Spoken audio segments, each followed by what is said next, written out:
Hi, my name's Christy. I'm a Swinburne student currently studying my MBA Executive. I've recently returned from a business study tour where I visited Tokyo in Japan, Shanghai and Beijing in China. The next couple of slides you'll see is firstly the industries that we visited, secondly my thoughts before leaving, and the third will be the opening of what are the similarities between Australia, Japan and China.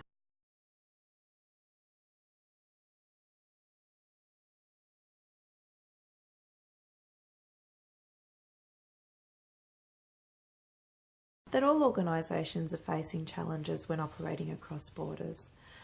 Another one is the rules and regulations of a particular country or external to that country are providing also similar challenges.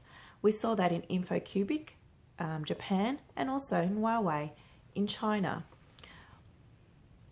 Across all the organisations that we visited, we also noted that the organisations are putting their stakeholder, shareholder, client and consumers first, and they are noticing that this is a very vital and important part of their business.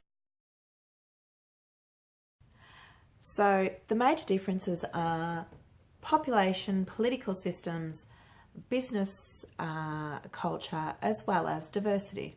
So I'll look at the business culture. The business culture for China, I noticed that they get the job done, they'll get the job done yesterday.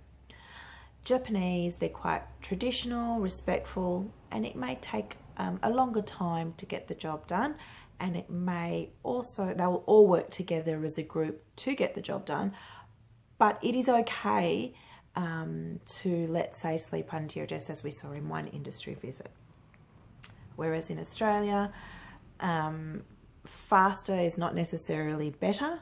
It's a very individualistic society. If there was longer working hours and longer than usual working hours, or a perception of people sleeping under their desks, that would be deemed as socially unacceptable. In terms of diversity, so looking at China, only 1% of the population speak English.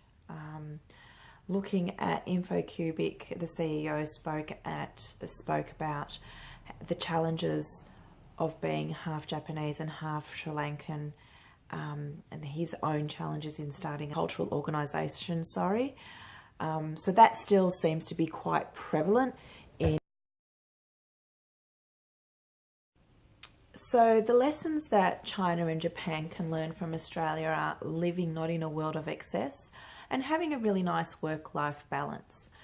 The lessons that Australia and China can learn from Japan is a country can operate in order, cleanliness, and live in harmony with their environment.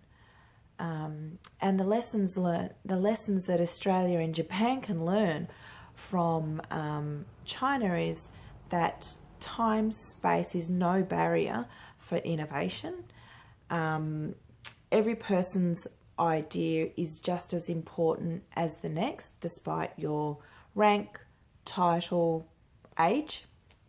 And technology is another thing that Japan and Australia can learn from China. Anything, it's further cemented the ideas or my ideas prior to going on to the business study tour. So I think Japan needs to do some more work in terms of becoming more diverse and multicultural within and external to their borders.